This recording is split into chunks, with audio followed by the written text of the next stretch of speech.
sell. You get what I mean? It is said the first success is just behind that rejection you've just gotten. So you may just give up on that rejection. Recently, which client was that? I think, Ketra, you were around. They gave us a number of a difficult client. I knew I was good with closing a sale. That one was a hard one. The number was given to us by her network. So the number was reading Auntie so-and-so. So I had to be munange polite. I also greeted her, good afternoon, Auntie, by the name the person was identified. She seemed this elite of this country. So I'm like, I'm calling you to interest you in a workshop that we have. We got your number from so-and-so. You said you who? Now her tone changed. She was not even quarreling. I'm like, I'm sorry, Auntie. I got your number from so-and-so. I know many people by that name. Who are you? And I mean, are you not the Baferes of Kampala? So she went on, and now she was now quarreling. I had to keep my posture because it would be rude for me to hang up.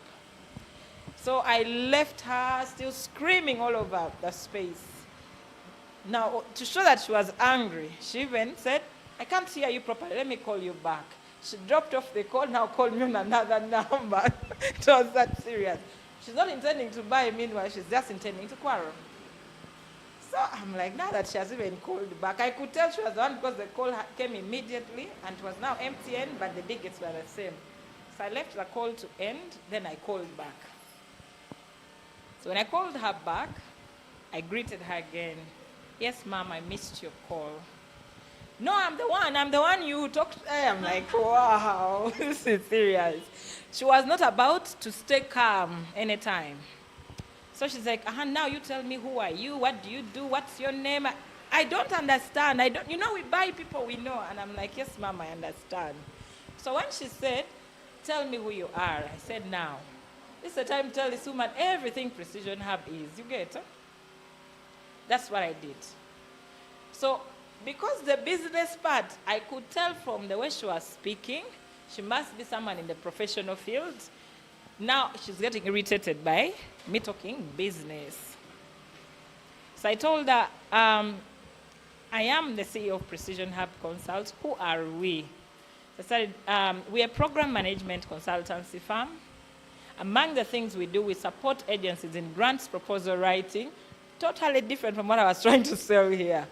On top of that, we also do ABCD. So I talked about program management, and suddenly her voice lowered. I could now tell, I think I'm about to close a client on another product. You get? So after that, I'm like, the other chain of our businesses, we have a business development unit. That's the part we have called you about. Where are you located? Now the tone has changed. She's like, now I don't want this one you're selling, but I want you to tell me more about what you just told me. And I'm like, well, those products are A, B, C, D. I am happy to share with you the details. If you can share with me your emails, like, you're surely professional. I'll send you my email now. Do you have somewhere to write? So I closed off a client on another product line, but I could have dropped off that call because she was quarreling.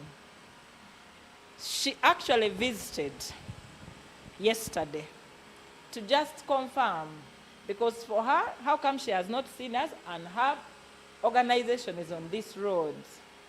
So the moment I described, she came to buy something there, then the logo hit her. She called me and said, I am around your offices. So we sold her all these flyers that we had. She picked off 3 and said, I'll need these 3. Now, what I did not close off with her was a product of 150,000. But we have closed her off at a 1.1 deal. So you could actually fail to close a client because of attitudes. But later I learned that by the time I called her, 10 minutes earlier, they had just told her that her mother's sister had just died. So every strange call she was getting, she was expecting people who are preparing for burial. And then I'm trying to close a sale. You see how cold calling is hard? So in that we call it cold calling. You call someone you don't know. Now those are usually difficult services to close.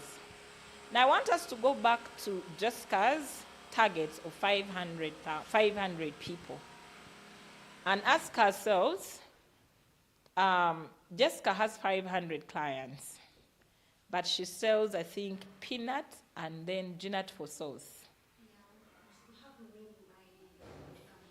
Okay, so how many products do you have? Sorry? Like, just give us how many products do you have?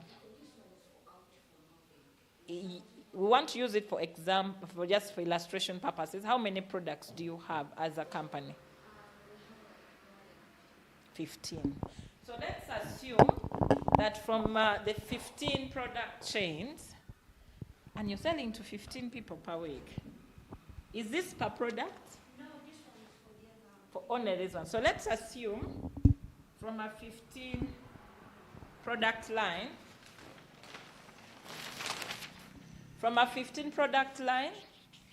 they sell to 15 different customers every day. Give me that math. 15 by 15. Now, so, sorry? 2 to 5.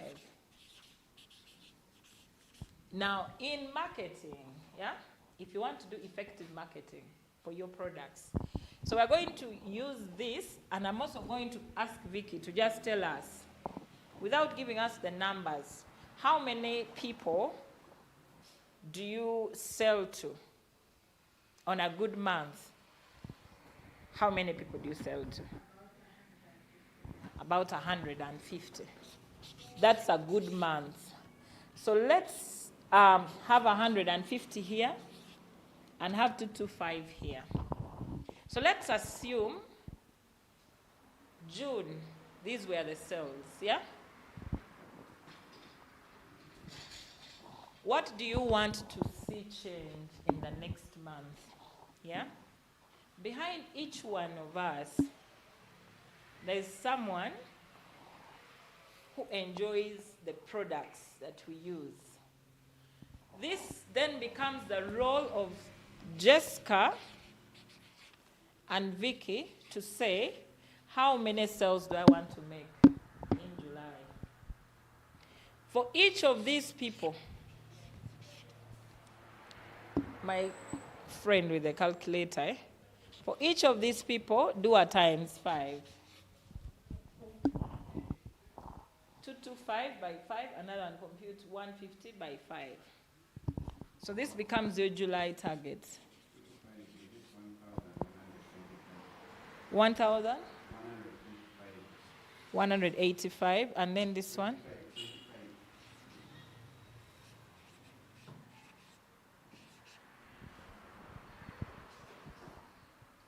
You get the numbers. I'm going to explain where the numbers are coming from. I'll eventually go back to what we are doing at the moment. 750. This is 750. From best marketing principles, after you've sold to 225 people in June, it is expected that in July, you should try to sell to 1,125. Yeah?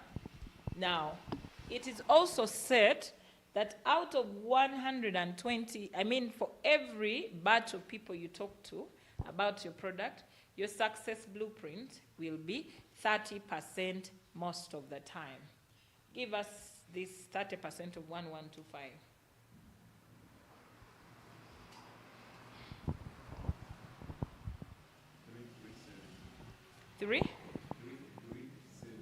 337, eh? Now, because from this, there are those who are already consuming, but they probably don't want to renew this month. But you are talking to them, you are pushing a sale to them. Do for me the computation for 750 as well. Now, because I sold in June 225, July I sell to 337 by the 30% principle. Yeah? 225. Now, every time we sell, yeah, in July, in the first week of August, we get feedback from all these people. How did you like the product? But in the feedback conversation, we again ask them for 5 people they would recommend our service to. Again, the multiple of 5 comes in for August sale. Atimo, you are at it. So multiply 337 by 5. Each time, so it means your business has to get the best version of you at all times. Now, in this database, when you come here, among the things you don't want to sideline, or who are my old customers? Of these, how many are new and how many are old? Yeah? Now, from the how many are old, you continue to send the appreciation message, but you also want to know from the old, why didn't the old people buy from me? So this is where you handle feedback. How do you handle the feedback? We noticed you bought from us the product in June. Is the product still available? Yeah? They probably will tell you, I still have enough. When might you want to replenish? Will you be comfortable? Will you be comfortable with me following up with you in the next 2 weeks? Communication. The charisma with which you close the client is very important. So remember, because what you're providing, you are not God that yours is new and no one else has done it. In you're not communicating, a Moses came from somewhere with a similar product and closed off your clients. And then you were not in touch. You get? So you lost the customer. And you may never know Moses gave them a better experience. How? Probably when they delivered peanut butter that has simsim and granuts, he brought a free ration of 250 grams of plain granuts and told the client, I would like you to also test this one. It's a sample. It's our thank you to you. Might you be interested? The children will love this one. Some children don't like simsim. And I thought you should try this because you've never tried it. Now, for him, he has given a free service that has followed their product. The client will go with this one that even have a free ration. For you, you're only waiting for the one that buys, you're not giving. It is gospel truth. There are places Jesus went. He didn't even preach them the gospel. He gave them free food. So if you're not willing to give something free, you may never sell. You get what I mean? So you have to also be clear, what is that I give free? If I'm in that product chain and schools are about, and I know if the parent has 3 children and we have packed 3 tins, and I can give a free ration of a half a kilogram for every child in that household, or for the parents to remain with at home. Those parents will go marketing you to every other household that has kids, where the strategy is in your creativity. You see, the man of the world says you have to love something enough to give it out. So love your product so much that you can give out a free sample. You get? So if you can't give anyone, also be ready not to receive. You get? There comes a time when we were called to give a talk somewhere. We're giving that talk next week. This person belongs to one of the fraternities I belong to, where we say we give back to humanity. Now, part of our peers that we move with and say we give back to humanity, they give free talks on our meetings. When the guy went to them, said, I want to talk to the young people in a school. They asked him, do we have fuel? And he said, but I thought we serve humanity. It's a school, can you come and serve with me? And they said, no, if there's no fuel, we're not coming. So he sent me an invite and asked me, how do I manage rejections? I'm like, it depends. So it's like, I have a program next weekend, it's with young people, and I would want someone to talk, but everyone needs fuel. And I told him, well, for me, I can come and give you the talk. Yeah? I don't need your fuel. But this is the only thing I'll need from you. Do you have great camera team on site? It's like, yeah, we have a good camera team on site. Can we get a flyer for it? That's all I asked for. Now, I will go and talk to 600 young people. So that's why I'm giving you the prefix that social media can communicate many things sometimes. If someone who may not have known that Carol can talk to 600 young people has access to the photographic evidence, yeah, that there's somehow you talk to 600 people, just come back and write a report on social media. So that's when you come on LinkedIn and just talk about the issues around the young people. You have your photos. Someone will slide by your inbox. How much do you charge? So know at what point you need to market what. At what point do I give it free? Especially as we're in product lines, you're testing yourself out. But you're testing yourself out against people who have built names. You get? So how do you also build a name? So the conversations here are very important. When I lose a client, I'll win the client back. I bet you me. How would I win back my clients? I am a Christian. God did not give us the abilities to pray for nothing. You don't buy from me, I pray with you. The other person may not be praying with them. If I gave you a call and said, after 3 months, it's been a while since we were in touch, I get feedback on my product, and then I insist, are you really fine? Let me tell you that question, even if you ask it to the person who looks so fine, everyone has an issue they're grappling with at some point. Learn to pray with people. Even Jesus told Peter, Satan tried to swift you like wheat, but I prayed for you. So for you, why are you not praying for your customers? Pray for and with your customers. My team here can bear us witness. I know there is a God. When they ask me, have you ever met God? I met God by meeting all of you. You get? Because I know there is a God, I went on my knees and prayed for this training. When I was praying for the training, it was an empty room. Now it has people. So if you ask me, is there a God? I will tell you there is a God. You get what I mean? So without even cracking it, when you believe in something that you have not seen, and then you eventually see it, you become my testament of God is there.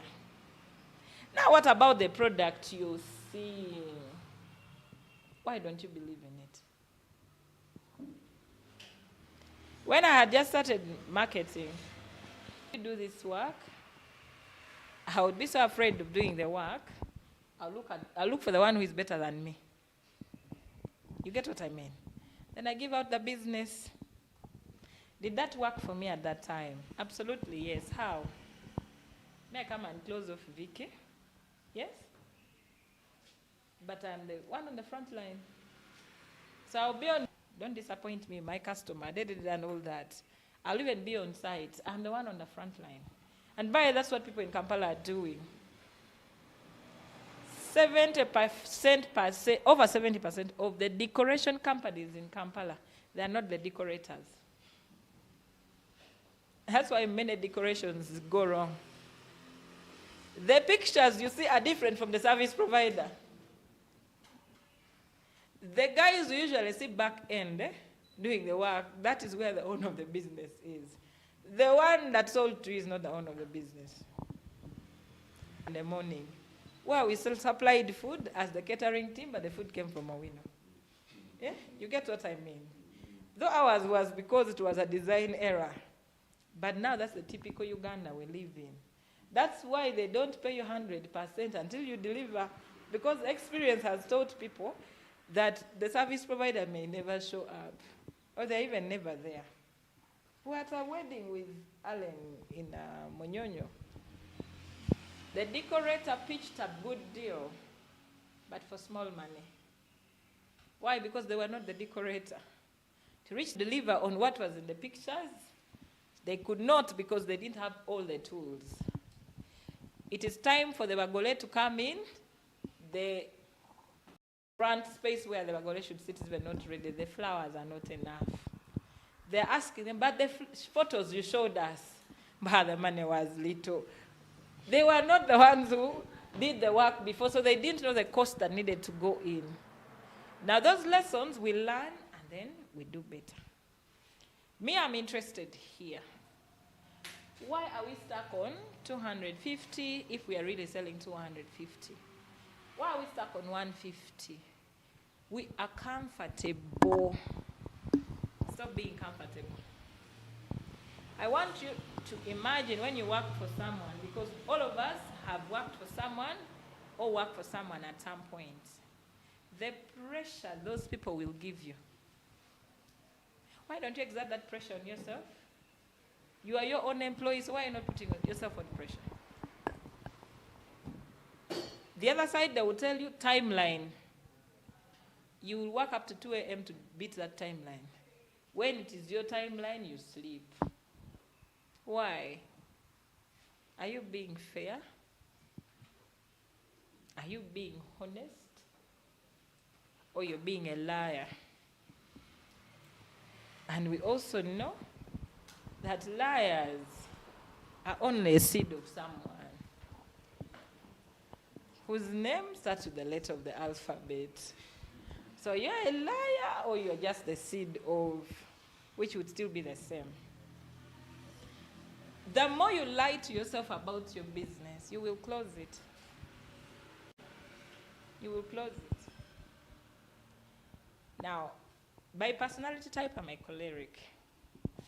So cholerics, we fear failure. Even if the temptation for closing the business is like tomorrow, we don't close. Why?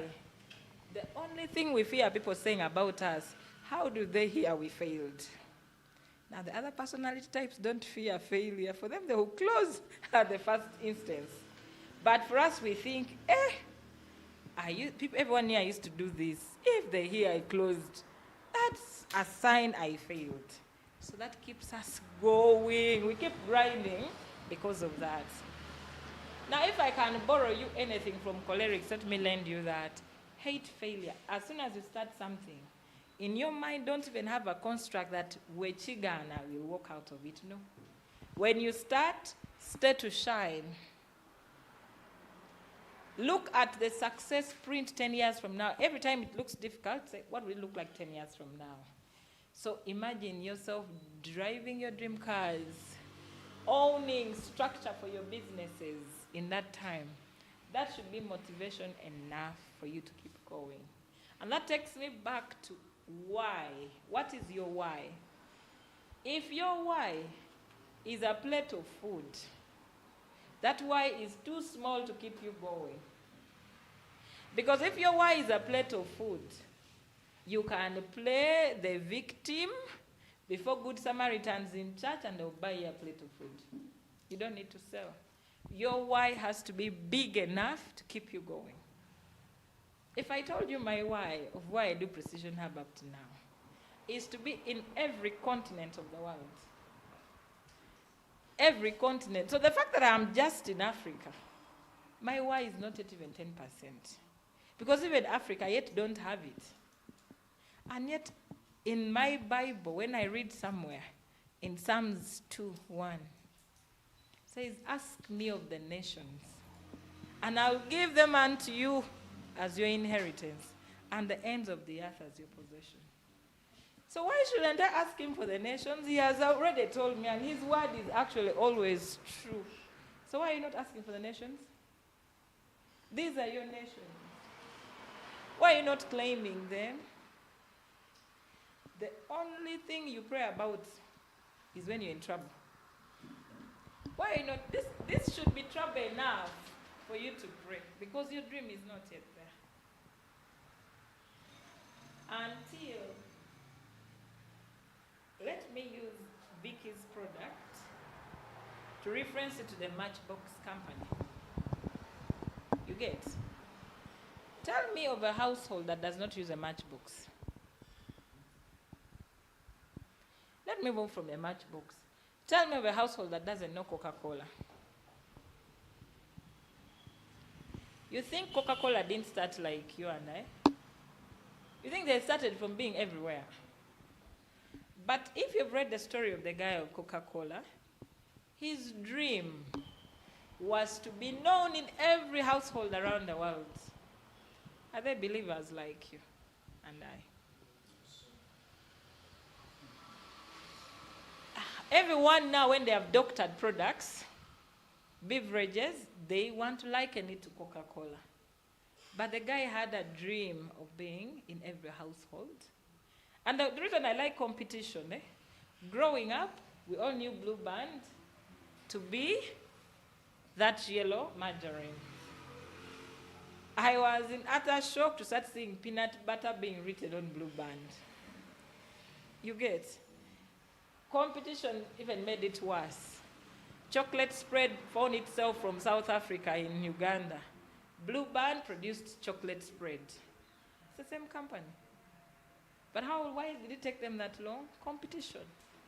Someone showed an alternative that can go on bread. So when people find alternatives for your product, what do? Do you close out? Because we have seen businesses close out. But I know one man in the Bible whose closeout was he had fought a good fight up to the finish line. Your finish line is legacy. What legacy are you building? So you grind at this every day. Now, I am using this benchmark for you to go back in your mind. That's the conversation I am hoping you're having. That how many people did I sell to last month? Have I sold them this month? And today is only the 13th day. You still have a whole half of the month to yourself. You can still sell to all of them. Have you contacted them? Sanjoy, when you sold to us, did you even call us to find out how your product was? Those are mistakes we make in business because we think the people are our friends. Let me tell you, our friends are the hardest people to sell to. Because the friends already know that there's what they call feedback management. Now you're selling to Kara. You know that part of sales, you need to manage feedback. You did call me. But this guy is not serious. I think he's taking me for granted. So that pride of friends, I'll go and buy from a supermarket. But your product will have been good enough for me to consume. And that's what has happened to us for all the customers that didn't come back. Among the reasons they didn't come back, you didn't come back to them. If you are into fresh foods, like my brother here, how many times do you sell back to the same clients? Just to make sure I have consistency that all my 225, first of all, I have them without losing them. What do you do? Let me tell you, business is like courting a young girl to say yes to you. But if you don't continue courting her in the marriage, you will lose her. So you have to court your customers consistently, not to lose them. We will celebrate your customers. It will be that one customer that you even didn't want to celebrate. They have taken long without buying from you, but you want to win them back. After you've done all your massive sales, that's the customer you send a free sample. And that's when you start calling customer, give back. And you make sure that's when social media gets to know you give back to your long-standing customers. Would you be the one to want to eat someone's product you last bought from 6 months? You will place the next order for next month. Because sales, we buy emotions. Selling is emotions. There's nothing else. 85% is emotional selling. You get what I mean? Because there are many people doing granaries like you're doing, and all the other 15 products you do. But what makes you different from them? Why does it have to be me and not the other person?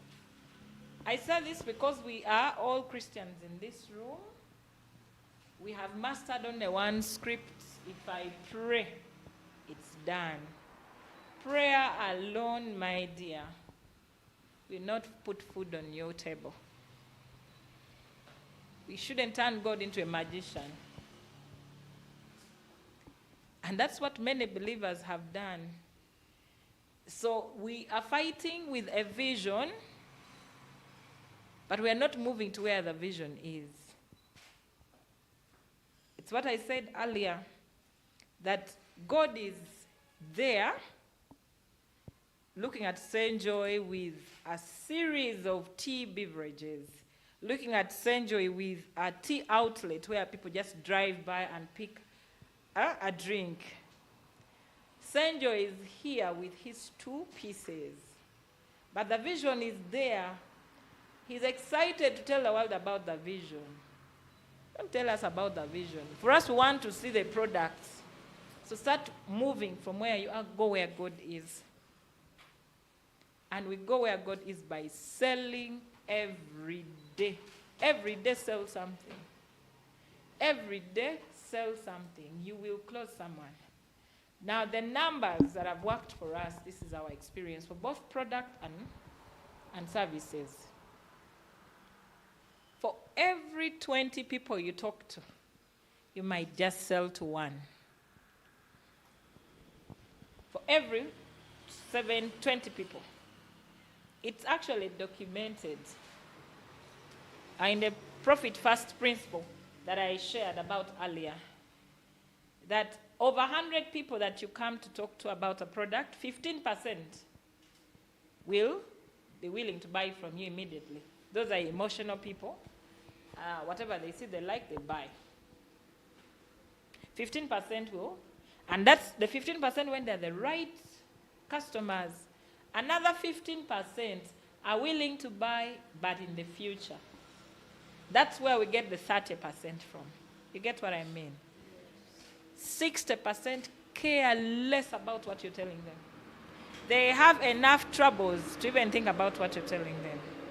So that's why we focus on the 30%, the one that is willing to buy now, and the one who is willing to buy in the future. Now, if you don't quote the one of the future, it's trouble. Someone else is meeting them. Now, the challenge comes if the one who was in the future is met by one person, 2 people from different companies. If they are a Christian like Carol, they may just think, what is God saying to me? This is the 3rd person. They will buy from the 3rd person. So you'd have lost that customer. So you don't have to wait when someone says, I think check on me in October. For me, checking on you in October will be to close the sale. But between now and October, I am courting you all throughout. So marketing and business is about courtship. It's a marriage relationship throughout. Court me, court me, court me until you're tired. You get what I mean? So don't give up. Now, that product you have, also don't be the business people that jump around because you had candles work. You leave this room today and you've jumped on candles. But you came here when your vision was different. That's why we started with the basics in the beginning. What is your identity? Do you know your identity? If you ask her, she has her framework already. She knows I want to get into this, and that. Do you know your identity? Or your identity can be lost in someone else's identity, because we see that all the time. Because bagambye kino kifuna kiralu, you run with that one. Then you reach there and you realize techifuna kiralu, like they told you. Then you jump out. Then you go back, and by the time you go back, you've lost the customers. They have gone to someone else. Be consistent. Sales is about consistency. Now, among the things you need to appreciate, I make it sound like it is easy. But I also need to let you know that it is not easy. Why is it not easy? Because it's emotions. Because sales is emotions, you have to first of all study the temperaments of your customers. You also need to see how does your temperament match with theirs. But most of them, you don't even know them. Do you realize that when you go to CJs, it is purely emotions they are playing with? First of all, they attach you one person to serve you throughout. And when they come, they're smiling. Then they have a name. That's already identity. You don't plan to buy plantain. Yeah? But they're asking you, do you mind plantain? It's the reason when I move with my kids, I place the order and close it. Eh? Because as soon as they mention plantain, my son will say, that one I'll have. Then they mention something else. Mommy, they should also bring mayonnaise. Each of those things they're adding are priced. Before you know it, your bill is higher than what you had, what was on the menu.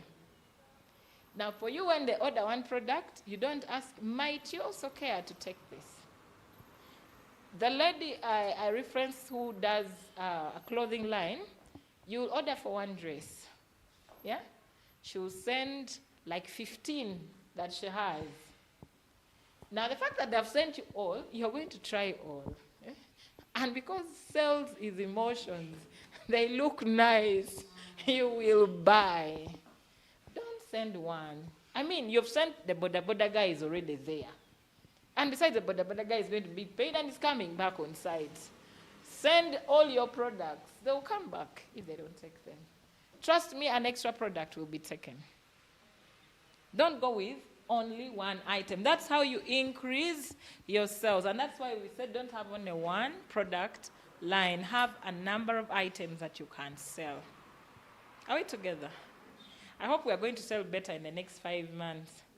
That when we check out on you, by next month, we'll say, I increased my sales by 50%. Closing sales was difficult, but I'm more confident. I think next month it will even be better. Now, another thing I need to add, because of the kind of things we do. WhatsApp is very nice. Viewing WhatsApp, those statuses is also very good. But it steals time. Really, no, the moment you start statuses, before you realize it, it's an hour gone, and you've done nothing but just view statuses. And of which you have not even commented.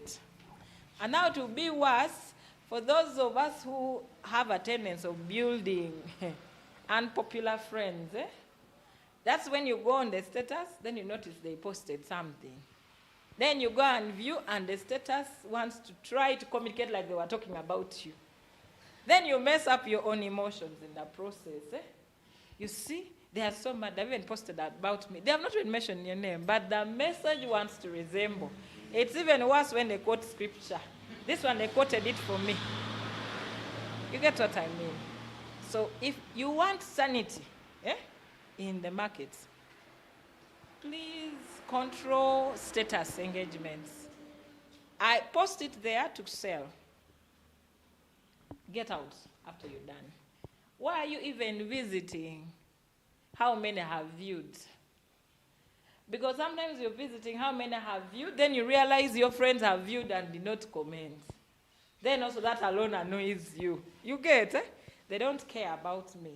And worse still, if they posted a product they bought that resembles what you sell, you will be frustrated. May I believe social media was created to frustrate more than do business. But we can choose the good it can do for us.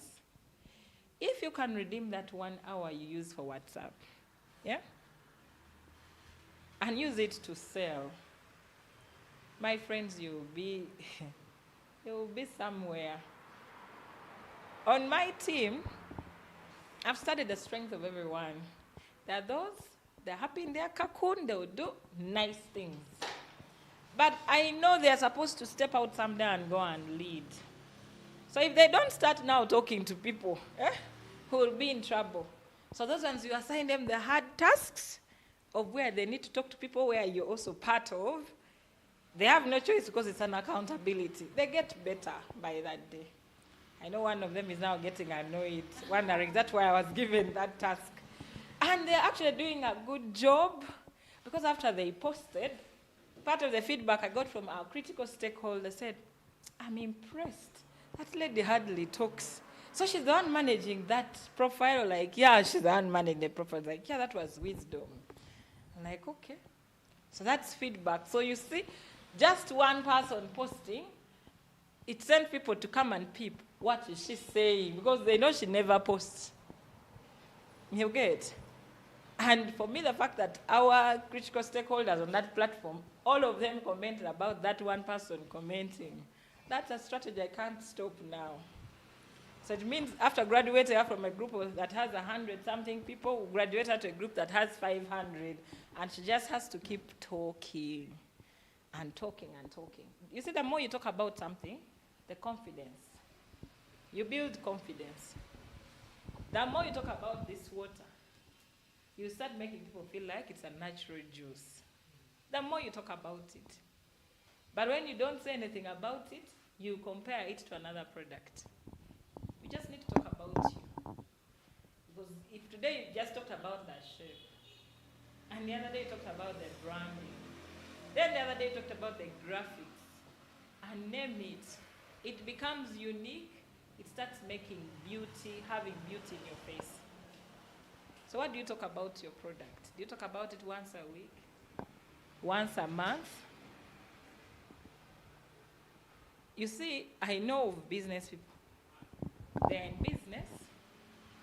They don't post themselves on their statuses, but they post their friends' businesses on their statuses. What is your friend's business doing on your status instead of your on your status?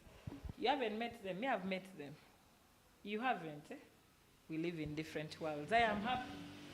So if you are even part of my team and all you market is Precision Hub and you don't market yourself, you're wasting time. You're killing legacy. I like to tell my team that because me, I have not hired you to stay. I've hired you to grow. Grow and get out. Because we are a school. When you get out, new students will come. So that we can go and populate the world with all this good out there. Because whatever you learn here, you also go and do it out there. You get? Now, marketing, back here. Now, we're going to set ourselves targets. You get? For this, you will not give us in this meeting. But by Monday, please share this back with honest figures, because you're going to have us as your accountability partners. We don't want to have sat here. Those who are already in business, at least those who are already in business, I know Bezalite is here. I know Senjo is here.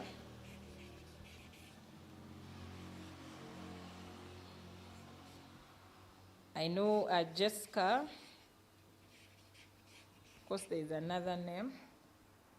And then I also know Vicky is here. I want us to, after here, take yourself and your business, you and your business, to a meeting. Do you get what I'm talking about? Take yourself and your business, Moses, to a meeting. This is now you having personal reflection with your business. Talk to the business using numbers. Let your business also talk back to you in numbers. Because probably you're the one talking to the business 150. For the business, it's talking 1,500. And you're the one telling it, I want you at 150. For it saying, I want to be at 1,500. Take yourselves to a meeting with all your product lines and tell yourself,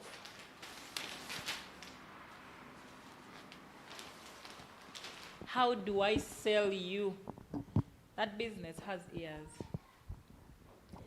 That's how far believers we be. We take our businesses to meetings and we talk to each other.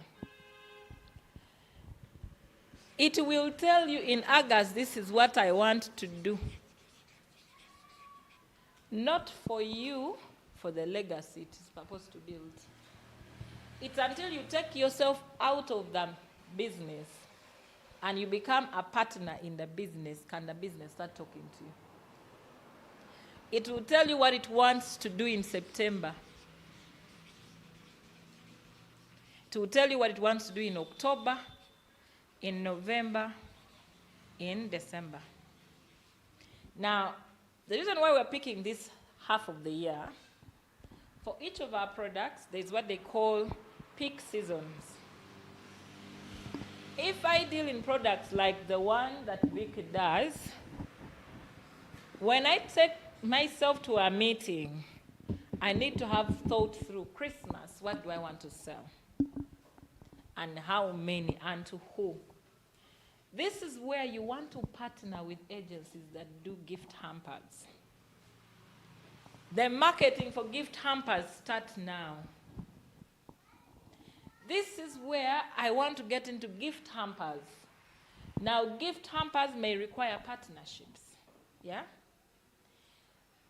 You take no offense in doing gift rations if you bought, if you bought bread into your gift hampers, if you bought soda into your hampers, and dropped in your peanut butter. They will still buy everything that is in that hamper, but you would have sold your product. Vicky, this is the time you want to give back coupons, leisure coupons to agencies. If you went and partnered with a spa, said, can we get into a partnership? For everyone who comes to the spa for treatment, they go away with a candle, a scented candle. So you're doing advertising, the two of you. Now your price would have the candles in it, it would have the therapy in it, it would have a talk to it. So think through your products. There's so much you can do with the product already in its current phase. Now I've only picked December. So you can choose it as a whole holiday package running from November to January. Seasons. So you would know in this season, this is how much I want to make. If I'm into advertising, because the likes of Vicky, Jessica, Bezalite services will be required. You get? This is when Bezalite provides a just tell them 25% off. You see people read 25% off, they are not asking themselves 25% off of what? It's just a marketing language. Because what looks like 25% off, nothing has actually been reduced. You could most likely be buying actually higher, but it looks like. In marketing, I can still have a price of an item reading 600,000. No one read the original price anywhere. But it will just read originally 750, now 600. It's a marketing language. That's when you want to tell them early bird is this, normal pricing is this. It's a marketing language. So adopt all that within your product chain. Probably you haven't been using it. The other piece that I can also encourage, when you're a one-man business and you're the CEO, you're the product designer, you are the marketeer, don't try to be what Jesus was not. Even Jesus, to spread the gospel, he needed the 12. Get volunteers on your team. Have clear terms for your volunteers. Look at what makes profit for you. Discuss what percentage they can work with. Make sure the terms are clear. Take care of communication like you would if you were the one doing it. Allow people help you push the product forward. What does that help you with? There are places Jesus would not have reached on his own without the 12. But with the 12, he could go places with the same message. Get your 12. So 12 is a very figurative number. I'm not saying get exactly 12, but get the identity of the 12. You get what I mean? Get the identity of the 12. Let people market you. Don't be the type that says, if I give people my thing, they will copy it. Why you copy the Bible? Eh? Like, so if they don't copy you, then you're going to sell to you alone in your bedroom. You get? Don't feel like for you, your idea is just for me. There are certain details about your business your team may not have to know about. You get? That can be your secret recipe or whatever to the result. But let people know your product so that they can market you better. I've been in businesses where you ask, so give me more about this product. And it's her. That one you talk to boss. Then you try the next one. That one you talk to boss. Everything you talk to the boss. So when the boss is sick, business cannot continue. Because the one who has the energy to push the thing is on rest. And not intentioned rest, but forced rest because of circumstances. Put your product out there, let your team shine. Many of you seated in this room, apart from, I think, Vicky, I didn't reach out to any of you. Someone else reached out to you. But when the idea was being conceived, it came from probably me being somewhere, taking myself to the meeting with the business. Then I brought back the results of that meeting to the team, and then they ran with it. So now, you've become my social capital. That now I can also walk away and forget about the person who actually brought you here, and I'll be texting you directly. You get? Now you can do that for your business. A gentleman, I think he's in media, the gentleman we talked to, who came the other time, he shared with me a marketing secret that they use, and I said, wow, I never thought about it that way. And he says it has worked for them.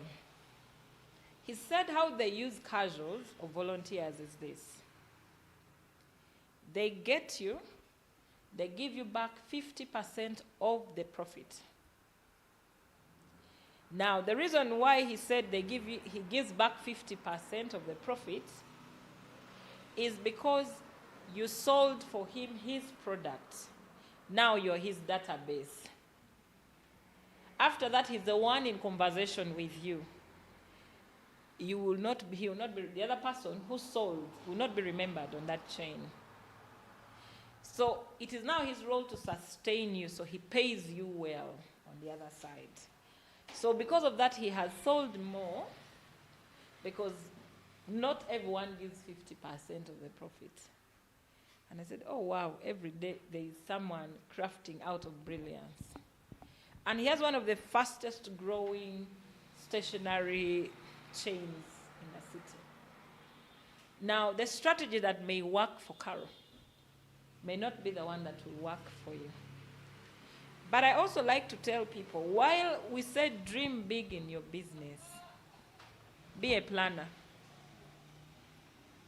The reason why we don't follow up our trainees the first week after the training and the second week after the training is one. After this meeting, most likely someone will be excited. Of like, I can run with this thing, I can run with this thing. Why? Because it's emotions. Tomorrow we'll hear that someone has gone and rented a space as big as this without, first of all, getting all the background facts of how did we eventually get to where we are today. Then after they have gotten there, then they say, we met motivational speakers. No, you didn't meet a motivational speaker. You became your own motivational speaker because you spoke other things in your head that were not said. This is the time to go back and reflect and say, so where am I? You see the fact that fear is still in the head, you're not yet there. So probably by the time we got here, we first graduated from fear of 2 years. But now we're giving you a script that can move you away from fear of like first document it. First start talking to people. If you want to give up on a product, start marketing what you don't have yet. You get what I mean? In your head, there are people now who are planning so many products. There's someone who's even already thinking, I think I can do the talking. I think I can even talk better than she's talking. So I think I can do the talking. That can also bring money. Then you get out of here, you contact Bezalite, they do you a flyer. A public speaker. The photo is everywhere, the rates are there. Then you post your public speaking engagements. Every day you just get status viewers. Then those who will black and say, good job, well done, I knew you could do this. Those ones will also be there. Then they will never buy from you. Because the season we are going through, where we are heading, December period, is where people have had a long time, frustrated in work. Organizations are hiring for speakers to come and speak. So that's the time we also market ourselves very fast. That's the time businesses are also reflecting what will next year look like. They will hire our services very fast. Now, as all these things are going through, I want you to begin thinking, which other holiday do we have minus a Christmas holiday in the second half of the year? I think we have Independence, right? Apart from Christmas. Before Christmas, there's another holiday in there. No. Before the year end, Independence. Now you should begin asking yourself, what do I want to sell on Independence? What package can I give? How should it turn out? Like, don't go solo. Which other service can sell with me my product? If I sell products like Vicky's product, I want to sell it where jewelries are because they will buy them. I want to sell it where exquisite clothing lines are, they will buy them. You get what I mean? So think through, where can I take my product and it is sold? Yeah? If I deal in beverages, where can I take pastry shops? They will buy my product because it complements tea. Peanut butter, pastry shops, they will buy, it complements tea. Don't say, me, I want my shop, mine. That mine mentality is the reason we can't grow rich. If you went into the city, a shop, I think a quarter of these, can have like 6 business people inside. They are coexisting in that small space, but you want your mega shop. Because our God is mega, yes. Let's move baby steps. We'll get there. Don't fear baby steps. And when the baby steps come, don't eat the children of the business. Because the profit is just 8K, 10K, you're like, but it's even little. I make more. No, don't eat the children of the business. The things I am telling you are some of the mistakes we made. You get? We ate the business, its children and its grandchildren. You eat even the capital. Then you start thinking a loan, but you've been in business. I am one of those people who does not tell people you need a loan to expand your business. Those are emotions taking you to get a loan. You want the loan for what? It's emotions taking you to get the loan. If you can't manage that 100,000 a business, you think you can manage the loan, you will eat the loan as well. Because after you have put in the loan, you think you're making profits. But you're not making profit, you're making back the liability to pay it. So after the loan is done, you're more stressed than when you got it. Because taking a loan in a business, this is when banks will shut some of us up. But taking a loan in business is like trying to do business for the agency that you've done what? You got the loan for. Because the pressure you work with, so you're no longer working the business, you're working for the loan. But you can do different. Never underestimate the power if you sold every day of 8,000. This is the one I'm going to use, but I'm going to try to round it to. Yeah, let me maintain 8,000. Never underestimate the power of 8,000 in profit every day. It means every 10 days your profit is 80K. So meaning every month your profit is 240. So if you multiply this by 12, someone with a calculator. 2 points. Multiply this by 15. The same thing I multiply by 15. It's 43,200,000. 43 million. Okay, let's just leave it at 43 million. What this tells us that for every 8,000 sold, every day diligently, for each of the 5 products, 15 products, when you have sold to only one person, mind you, will make you 43 million. If you do not eat the children of the business, that if you can see the value of 8,000 giving you 43 million, you'll be diligent. But we're talking about 8,000. And when you think about the 8,000, it's not motivation enough for you to go to work every day, right? But does December close when you have 43 million in your account? Why? Because you've eaten the business. Now imagine you are not only selling to one person every day. Now let's just imagine you sold to 2 people every day. It will be twice this amount in December. Wouldn't it be more exciting if you sold to 10 people every day? This by 10 would be 430 million. In profit, not capital.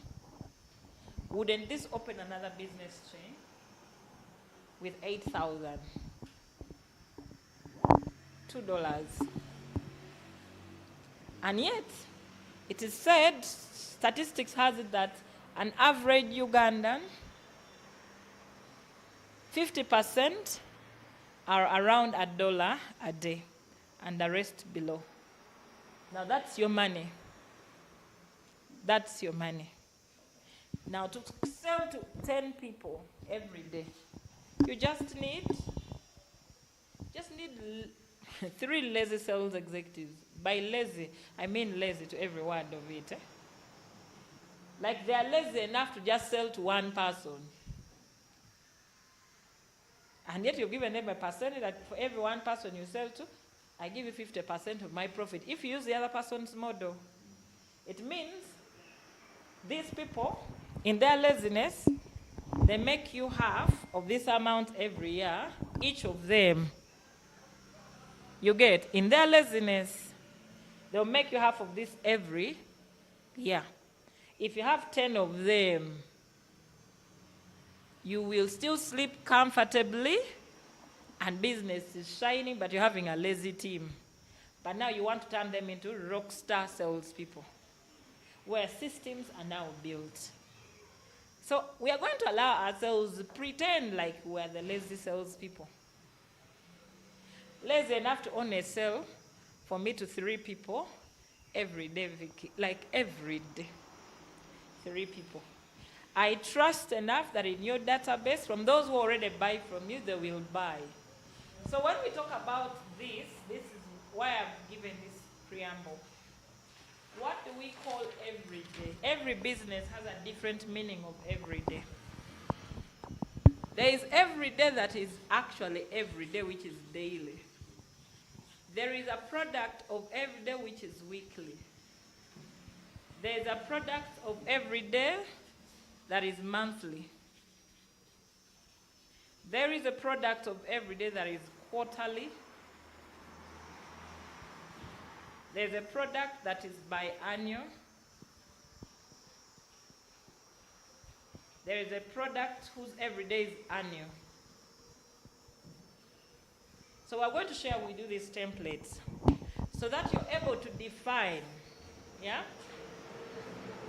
What is your daily, yeah? When we said daily, how many independent sales? So if you say, let's say daily 30, of your 15 product lines, Jessica, which ones go for daily? So if you were, in your product line, you had bread. For instance, let's say I work for Senjoy, and all Senjoy has are beverages. How can Senjoy increase his sales? A room of this size, if you were on Entebbe Road, would cost you about 1 million.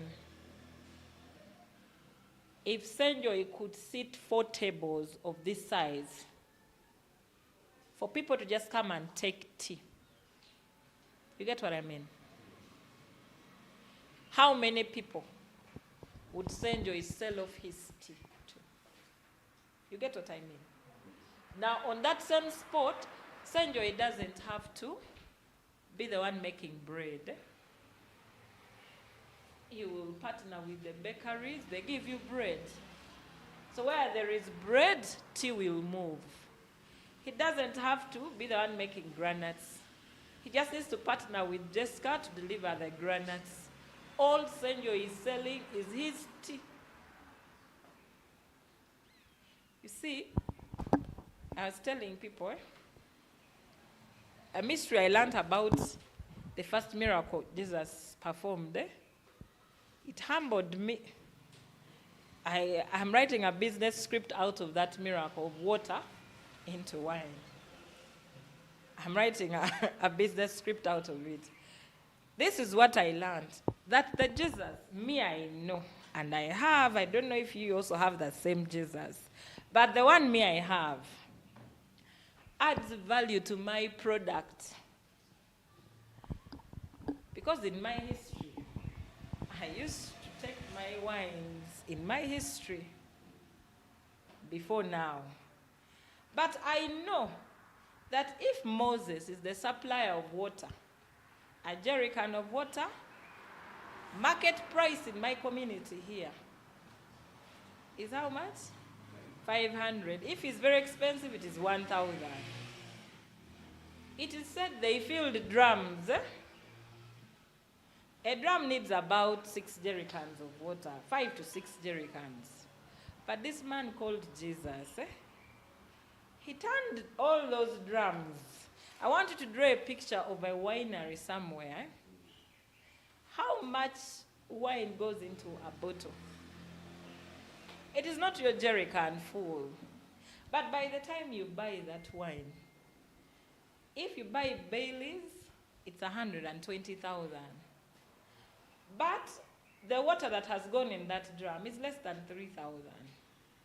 And now you're buying 200 and it's about 2 liters. 2 liters, you're buying it at 120,000. So me, the businesswoman in me, I went into the miracle place. I drew all the drums with water. And I said, Kale, these people were not serious. They had a man who can change value of 500 jerrycan of water to that amount of what a winery would have. Now, why wouldn't I take my meeting to a business meeting with him? So that he can refine me. Joseph, you would not be jumping, stressed, trying to sell your coffee of 10,000, 20,000. Vicky loves her tea. Vicky will come here and tell you, can my candles be on the table where people are taking teas from? Immediately, Vicky becomes a business partner. While people like the candles, they are at the counter being sold as people are going away with their cups of tea. I would have walk-away teas. So those who are going to office, they can have their disposables. I would be the very one supplying all the teas at the church and the neighboring churches. My products will be selling there, but I'll be referring them. That's how I transition my tea joint to an events management space. I only do tea for events. We don't need you to make the modalasini for us. But you will bring modalasini on the market. Because you're not going to sell only your products. You're going to buy the other products. But imagine you sold tea to all these people that are seated here. A cup of tea, by cup of tea I mean water and a beverage. After are they going to take the tea without anything? I don't have to be a chapati maker. I'll partner with the one making chapati if I'm lazy to hire a chapati maker.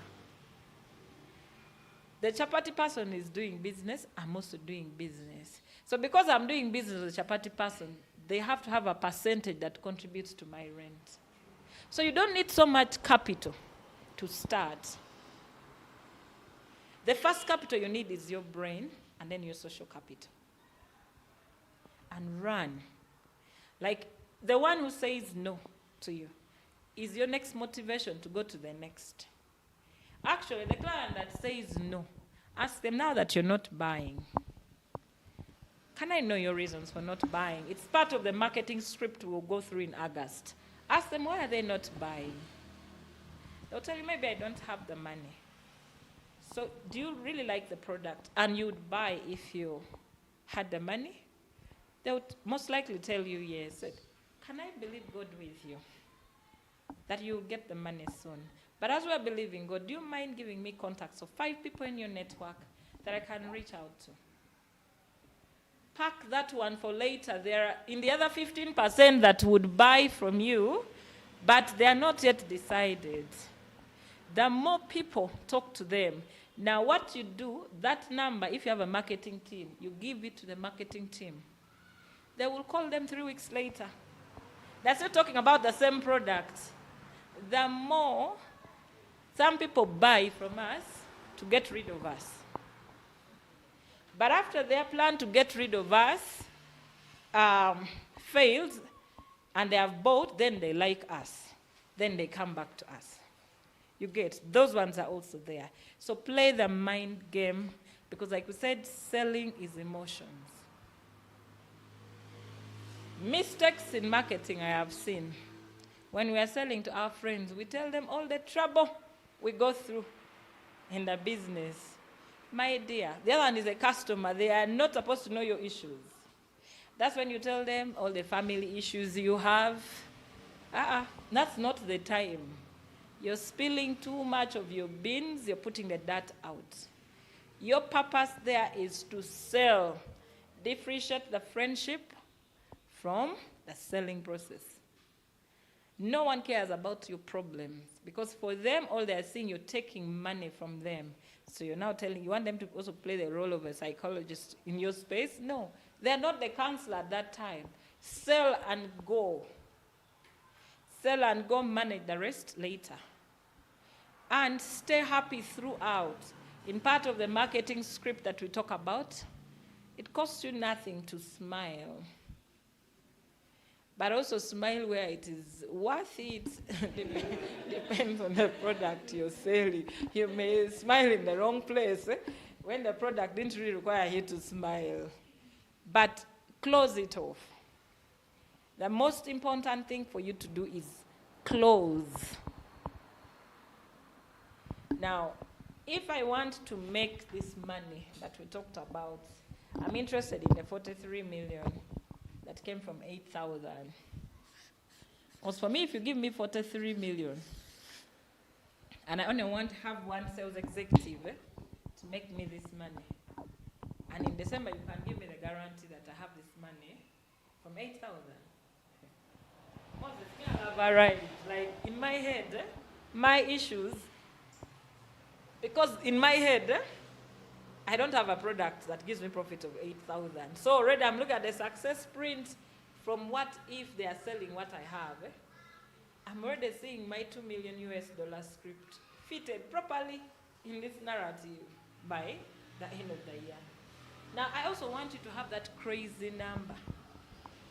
Like I said, no one from this team is going to call you next week or the week after. Because the fear you came with before today will be back after 2 weeks.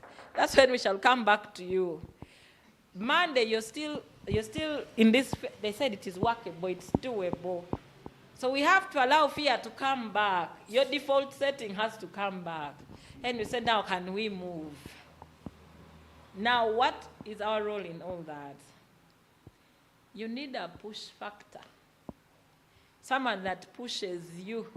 So you do it just to get rid of me, because one of the options you don't have is to buy a new line, because that's your business line for now. So you'll have to accommodate me for the next 6 months, and before you know it, we have become friends because your business is thriving. And for us, that's our satisfaction. Because we were not called out for the big businesses. We are called to return hope to the small and medium businesses. That's why you'll not find us trying to cost the workshop at 2.1 like it's being costed when you go to Serena.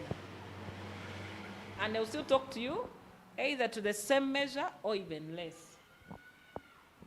Now, when we come back here, among the business nuggets, I will tell you when you're closing it, don't go to sale when you're looking miserable. They will negotiate you to the value. As soon as you show up, someone will be like, but this one, even if I give them 10,000, they're okay. That's why you come with a product as a marketer and you say the product is 100,000, and then the buyer says, "Mutwalo toitao." They have valued you, like we said, they buy you before they buy the product. They have valued you at 10,000. For them, when they looked at you from head to toe, they saw at 10,000 or itao. So I'm not saying go and get all the bling bling, like look so out of place. No. Be exquisite enough. So how do you add value to yourself? Research about the client before you go. You see that the mistakes marketing teams make, which is different from how our teams will market with you. They don't start at the product. They start at you. You are the first priority. They will ask you questions like, is this a good time to talk? Most of the marketing teams you see moving about with products, as soon as they see, they'll tell you, Mama, onokula, neka no tuinayo.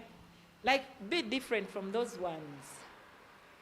It's first them, then the product. Show the buyer that they're the most important script before your product. But at the back of your mind, it is your money I want. It's your pockets that I'm in at that time.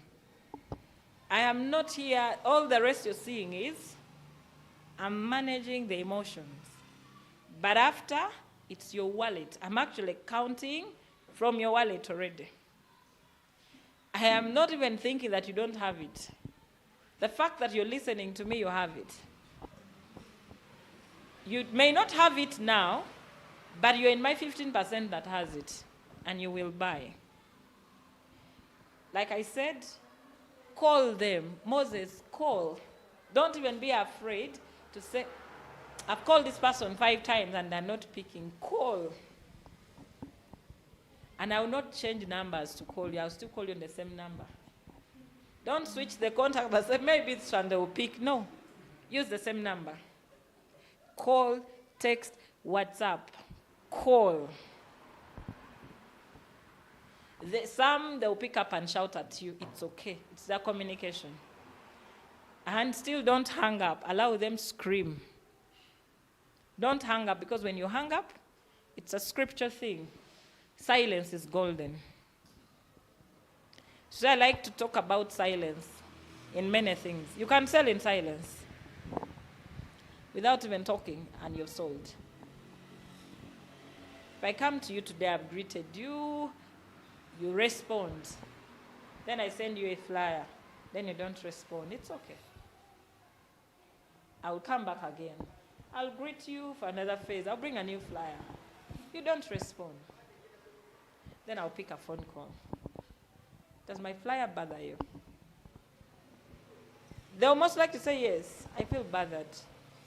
I'm like, well, that's who I am. And the goodness I give you that you like comes because of this flyer. So now that it bothers you, can you refer me to 5 people in your network that will not be bothered? They have given you their social capital. Be grateful. Don't go whining about. Sell, sell, sell. Sell in your sleep. Sell when you are awake. Sell. How do you sell in your sleep? Your status has run for about 24 hours. There are people who random pick phones. Status viewers of midnight, 2 a.m., 3 a.m. They're there.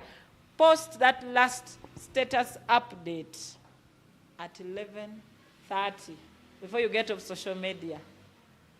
That's now the time when many are so bored. And they are fresh enough to even read your content compared to afternoon. Line up your status updates then. If you will attest to this. Every status item you post from 11 to 2 a.m., they get the first viewers and the highest viewers.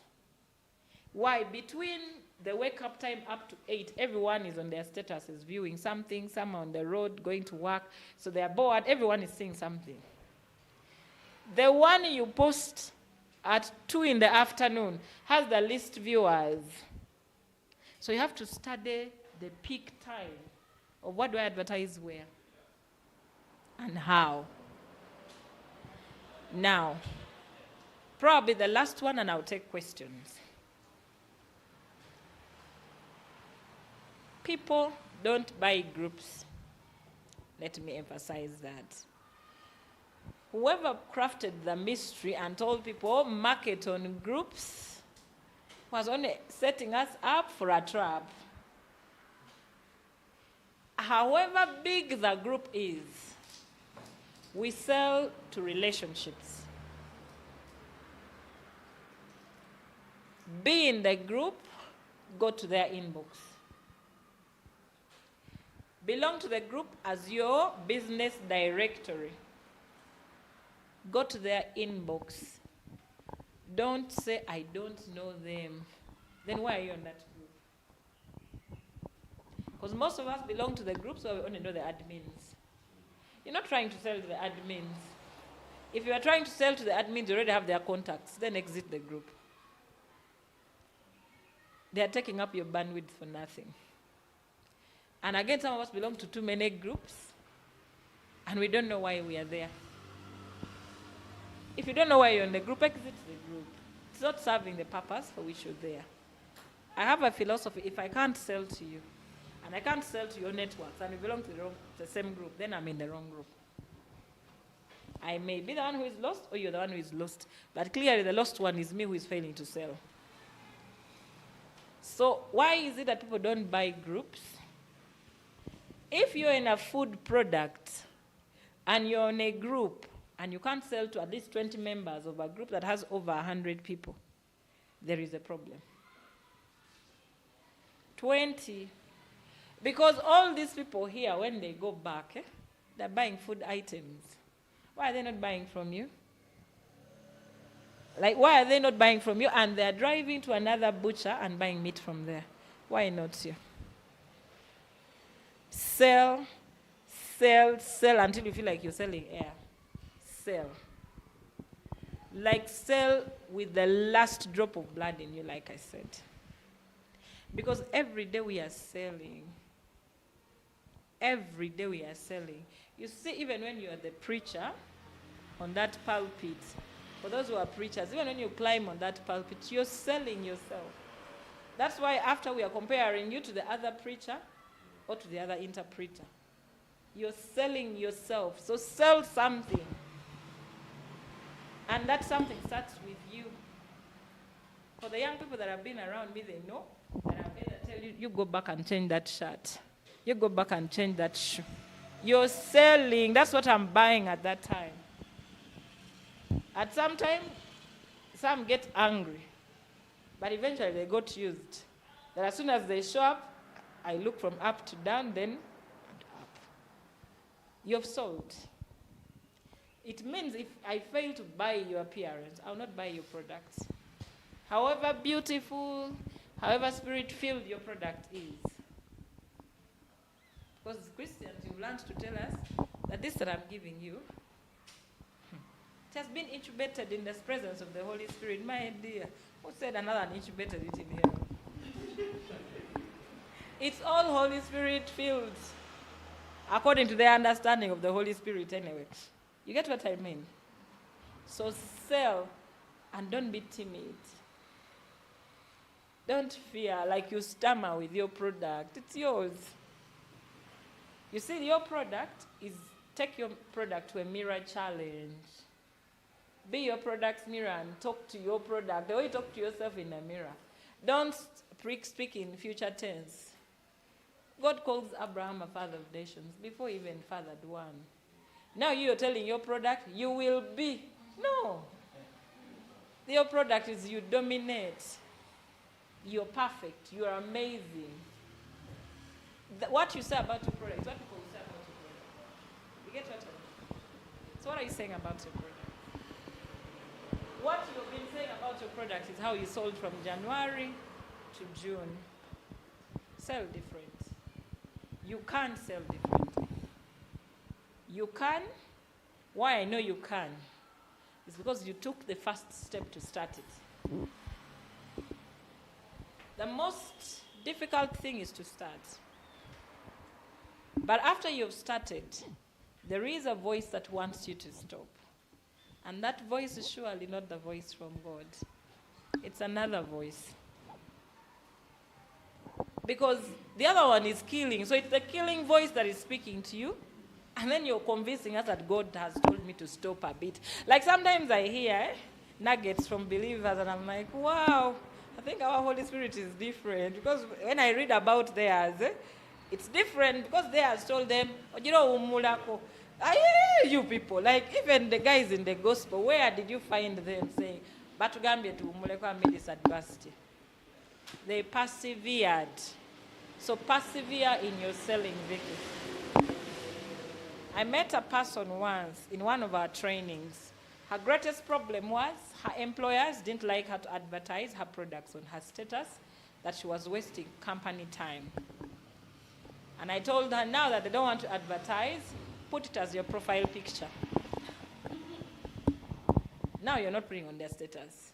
So it's your profile picture. It's your number, unless it's a company number. But if it's your personal number, you can use any profile picture you want. She said, Karen, I'm like, just put it. And when they tell you, just tell them this is my personal number. But for the office line, if you buy it from me, I'll put anything else you want. Now she's thriving with her business. The same ones who were talking now are not talking. So you have to overcome the fear. So overcome that fear. And also, like, why do you meet her and you don't tell her about Bezalite? You assume she knows. Sometimes you even ask them, you didn't know. It was on my status. Who told you they viewed your status? They don't know. So don't assume. Because you assume, that's why you get annoyed with people. Because they're not buying from you, but you didn't tell us. And if you meet a person like me, I want you to tell me. Because I have to ask you my questions, because I ask many questions. That's why Elijah asked you so many questions yesterday. Because yes, I see the status, it's okay. But me, you have not sold to me. Tell me about your product. So we are going to step out to start telling people about our products. You see, we have about, minimally, I don't think there's anyone in this room who has a contact list of less than 50 people. Not so. Start with your 50. Like, try it the first week, 10 every day. Buy data bundles to be cheap. Buy data bundles of 10K. Sell to those 50 people this week. That fear will disappear because rejection from people who know you, it is serious. It will sober you up. You now sell to anyone. You know why? Because our families reject us first. Our friends reject us first. So after you're being rejected by your own, like Christ was rejected by his own. So you want different, but you're his followers. So you have to also be rejected by your own. Then you go out to the Samaritans and they will buy from you. And trust me, it's going to be well. I say that it is going to be well because it has been well with us. I guess we got used to selling because for us we sell every day. Even when the proposal is successful, we get to big panels like these ones here. Oh, this one is my boss. She's my boss in other spaces. You get on that call, and she doesn't know you anymore. Like she's asking you the tough questions, and I'm like, after this call, like we're going to be friends, or like what are we going to be doing? You get it? So I get on this call, and then she's firing you questions left, right, center, and then you've even stammered on the call. You're not sure, have I done well? A part of you wants to even abuse that space and say, now, I think I should check on her to find out if I did a good job. But then you remember, no, that's another professional space. You can't do that. Then you keep yourself together. You don't ask the question, but you want to know. Even want to go to their inbox and greet them, but not to sell any other product, but to confirm, did I make it? Yeah? Now, if you can have such networks that can push you another mile, and you are mature enough to handle a rejection when it comes. You see, many of us, the challenge we have in sales, that day we try to sell to your network, and then they tell you failed and another one was successful, we block that one. Please understand that rejection is a positive thing. Find out why they chose the other person and not you, and make your product better. Are we together? And trust me, it is possible. It's possible. Our very first proposal, so I'll use us as an example, not literature. I'm going to give you the number of rejections because I have them in my head. Our very first proposal that was successful after us, like a person like her, she understands the proposal writing process as we go through. So you need about a whole week to write a good proposal to a client. We were rejected 97 times. Of the 97, we defended 20. And you know, after you've defended, it feels like you're closer to the 97 proposals. Another consultant would have not continued. But every time the ones we defended said no to us, I called to find out why they chose us over the other person. So we kept improving our proposals. And my dear, if you're a believer, you'd say then that doors opened. When we got our first win, our very first proposal that won was international. It wasn't even Uganda. So we said, oh, maybe Uganda is not our space. You see, international people are even taking us. Our second win was also international. Our vapor now went up. So when we started now writing our proposals with success in other countries, Uganda started buying us. And then we started inheriting in the lands where we had served. Now we are able to dream 15 countries, but from 97 rejections in my own country. That was one product line. Now let me give you another. We have a product we give out on Women's Day, where we talk to ladies based on a theme we feel that day. We advertised massively, the very first one. It wasn't even expensive. Julius, how much was it? I think 100 and something there. The hotel where we had taken the service, the food alone was 90,000, meaning we are only making 10,000 from it, minus the room that we had to pay for. There's what they call false impressions. We got 30-something people in the room, but to get the 30-something people in the room, we talked to 600 people. So those are the number of rejections you have there to get the 30 in the room. Of the 30, how many were my networks? I think 5. The rest took a gamble and just came. Then they liked us. Then the fear of the 600 calls popped up the next year and said, we talked to 600 and got 30. Then we did not do anything that year. Then, crazy us again, we came back the other year and felt we needed to do it. We had now lost them to someone else who had picked up the product, and the person who had picked up the product was a participant among the 30. So she went with all our customers that we had the other time. And we had also now lost her as a customer because now she had a product. You get? So you lose the customer with your customers because we took a break. Then we started afresh. So to handle that fear, we had that product this year on Women's Day. I had to make sure I go before divinity and said, God, give me a theme for next year before I give up. So the theme for March next year came out already. So we made sure the flyer is out before the other butterflies can come and start talking to me that no. Now it will happen to you in the middle of the process. That at some point, the temptation to say, "Ne can't maybe let me try the other." Whatever you start, don't abort it from the chain. Every time you abort it, you lose that chain. And it's okay when you make a loss. It is okay. It's not scripture for you to make a loss. But it's okay when you make a loss. Why? We go back to what we said earlier, that in the story of creation, Genesis 1:1 says, in the beginning, God. Some of us, after the vision, we leave God. We run with our academics. Then we remember God in July. Then we come to petition God. But we were not with him. So when we go to petition, then he tells us, go back and reflect. When he tells us to go back and reflect, we say, Mukama ngambi mpumule moko. No, that's not what he said. He just said, continue. So the understanding of the voice also is important.